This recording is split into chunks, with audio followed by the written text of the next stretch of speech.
I was gonna wait for another time to do to show like for the stuff that I'm doing on Spotify, which is the Healthy Eating to Die For. And lately, in the past month, I've been having like allergic reactions. I have allergies, but on my allergies, I actually haven't had my medication. I'm waiting for the doctor. So I winded up missing my doctor's appointment on the 6th, which was in July. I actually thought it was the 16th. And lately, I've been breaking out with literally going into phalactic shock, and I really don't know what the reason is. Like, some of the severe reactions that I have is like when I'm around fish or touch it or put it on my skin. I'm allergic to milk, so that's like a really big thing. Well, right now, as you can tell on my lip, it's getting a little bit swollen. I always know when I'm gonna get a reaction because it starts itching in a certain spot. And I had done my makeup earlier, but uh, I was like, I'm not gonna redo it again. And for some reason, the first time that I got a reaction was when I came to my daughter's house, and I always thought it was here. But my daughter had told me that day that she had made fish. I'm allergic to fish, which is at 10%, which is a very high risk, which I can go into phylactic shock. So as you can tell, my lip right before your eyes is turning redder and redder and redder. Now, I want you to see my chin. It's kind of blown up a little bit. It's really shiny right now. It's also turning red. So when I have allergic reaction, I try to stop it in its tracks right where it started. So it's either I ate something or I touch something. And we touch our face over 100 times a day, whether we realize it or not. Some people are like, no, we don't touch our face that much, but we do, because we wash our face, we put makeup on, we blow our nose, we clean our face again, whatever reason, we want to touch up our lipstick right after lunch or dinner, or, you want to face powder your face again or put some lip gloss. You have an itch, on your nose. You're always going to be touching, especially around your nose, your eyes, and your mouth. So you have to be very, very careful. I suffer from severe allergies, and in that, it's my severe allergies has literally put me in a position of being disabled, because I went from working literally in the refineries to not being able to do physical work anymore. I went from like being able to be outside or cut my grass to not being able to do that anymore. Not able to be around a lot of dust, of a lot of certain amounts of grasses. There's like a whole list that I have, which are over 30 allergies. And I didn't know until I saw the doctor a few years ago, because I had severe allergies, severe asthma problems. And I didn't realize that a lot of my asthma was being caused from my allergies, to the point where I couldn't breathe. And they were bringing in onsets of migraines, onsets of panic attacks. And literally, I was under attack with histamine, just histamine all the time. And now I have to watch what I eat. I have to be on a very strict diet. I have to be away from milk. I have to be away from macaroni. Oh my God, pizza, you name it, all this stuff I have to be away from. And I don't have my makeup on. I don't have my lashes on. So this is something that, as you can see, my lip is turning like red right before your eyes. So it's going to get blown up. I'm going to go through this one more day. I saw the doctor not too long ago, and they prescribed me a prednisone. I am so tired of being on steroids.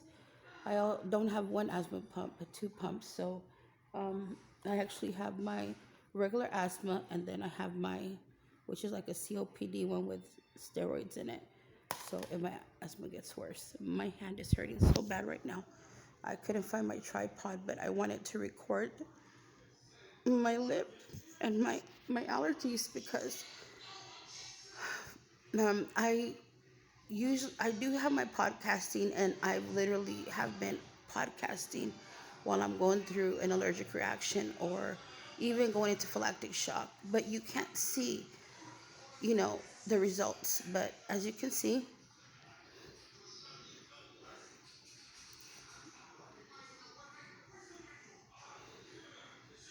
like right now, my lip is just getting bigger and bigger. Um, I just took a Benadryl. I literally, like, they're every different color because they're in my makeup and my purse and stuff. But I have to have some in my purse, in the car, in my room, in the bathroom. Like, literally, my hand's hurting just from holding this phone. I couldn't find the tripod. And I have a bigger tripod. I should have borrowed it from my daughter's. But literally, I get tired of taking Benadryls. So I'm going to have to dump out my whole purse. And I'm going to have to literally give myself a shot right now. Because if not, my lip is going to get really, really big. The bottom of my lip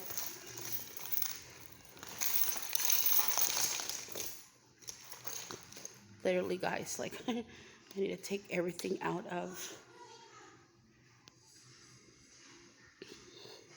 This is scary. See, this is my emergency Epi-pen.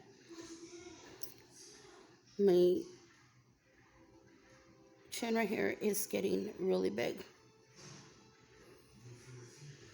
Right here, my lip. The Benadryls, I don't like the Benadryls because they put me to sleep. I get scared because this is a blue top. You have to take the blue top when you're ready to give the injection. My daughter had to give me one on her birthday, which was the 24th of June. And I've bumped into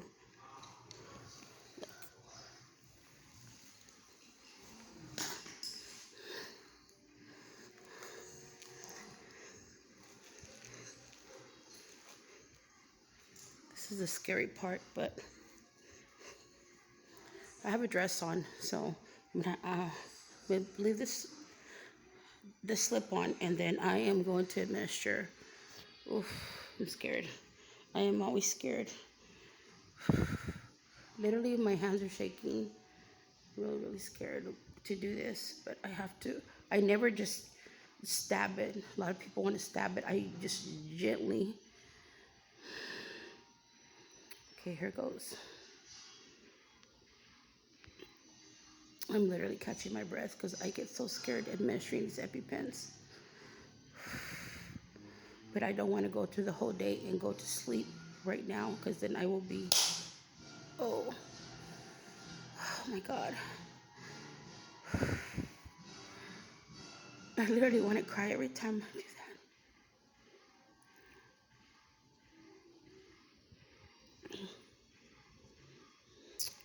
You have to wait 5 seconds or more. Right now I have my phone in one arm, so I'm going to try to turn it around.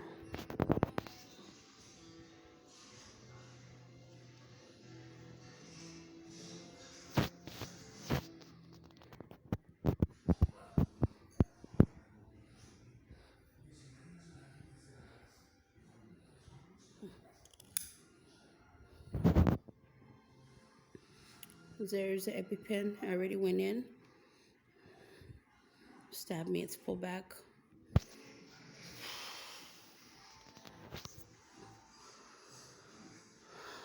What I'm going to do now is I have to sit back,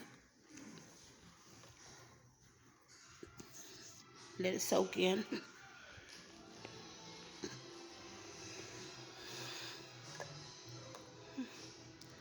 People don't know what I go through.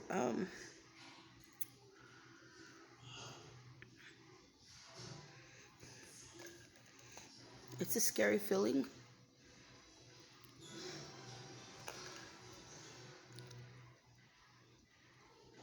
Literally, I'm disabled from my allergies.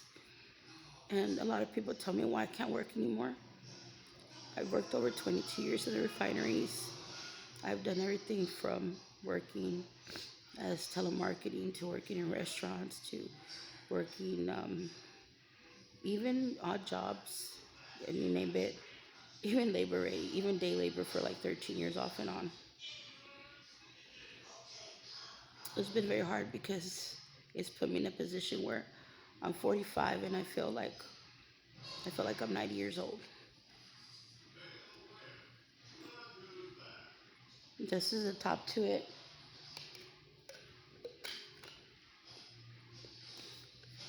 Literally, as you can tell, it doesn't close anymore because the needle had to be pumped out and pumped into my thigh.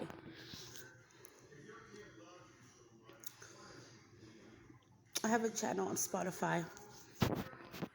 I have a friend of mine that's gonna go onto my podcasting. He's done a lot of lifetime changes in his life. Um, a lot of people say, why are you diabetic? Why are you go through this? Why you go through that? Well, it's because of my allergies. My allergies have literally put me to the point where it literally closed my throat. I almost had to put literally a hole in my throat because I couldn't breathe. Thank God that it didn't happen, but it's caused a lot of changes in my body, a lot of changes to where I feel really tired all the time. I'm literally lethargic, tired. So I always keep myself moving. I always keep myself doing something or doing laundry or helping with my grandkids, or I'm always busy. I help my daughter right now with the kids. She goes to work, and then I babysit from 6 to 4. So for 4 in the morning, and from there I'm still up until 5. Take my brother-in-law to work, and the refineries come home. Don't go to sleep till about 6:30 or 7. And then I have my grandson. If he wakes up, then I don't get no sleep. But if I can get some sleep, about good 4 to 6 hours, I'm good. But even when I go to sleep, I can't just sleep. I have to sleep with a special machine for my asthma because it causes me to have panic attacks, which I can't sleep a lot because I'm on steroids a lot. So the steroids keep me up. But it's very funny because a lot of people don't understand. They automatically think, okay, well, you're a diabetic, you go through all this stuff, you're lazy, you eat a lot of sweets. No, bull crap. Let me tell you something. Not everybody goes through the same thing. Um, Having so many allergies, it literally shut down my whole body to where I was having problems with my heart. I was having problems with everything from my kidneys to my lungs to breathing to my asthma. To the muscles in my body started getting spasms, um, and people don't realize a lot of stuff that I go through. But you have to push yourself. You got to keep going. You still want to be able to get up, take a shower, do your makeup. I did my makeup earlier, but it's already like 7, almost 8 o'clock in the afternoon. And it's scary because I'm here with my granddaughter and I can't just call the ambulance anymore. Every time something happens, you get tired of calling the ambulance. You get tired of going into phalactic shock. It's very scary when you first start getting them, but after the 100th time, 200th, 300th time, you realize take some Benadryl, make sure you got Epi-pens for emergencies, and just knock out, get some rest, sleep it off. But like if you were to have just like a regular seizure or something. So, um, with everything that was going on, I really didn't talk about it a lot that was going on because a lot of it was behind closed doors. It's at home. People always tell you you're healthy, you're this, you're that. You know, it's not about you being healthy. Oh, it's not about you thinking I'm healthy because I'm not. I go through a lot of stuff to where it's affecting my autoimmune system. Um, I didn't know about eating and about high histamine and low histamine until I started getting allergies. And then I started being allergic to even soaps like Purex. I'm allergic to that soap, to where I started making my own soaps. And now I do try to help people out, like with aromatherapy, soaps, bath bombs, oils. But sometimes, it's very hard because um, I need help myself. I need help myself. And I can't always afford to help everybody.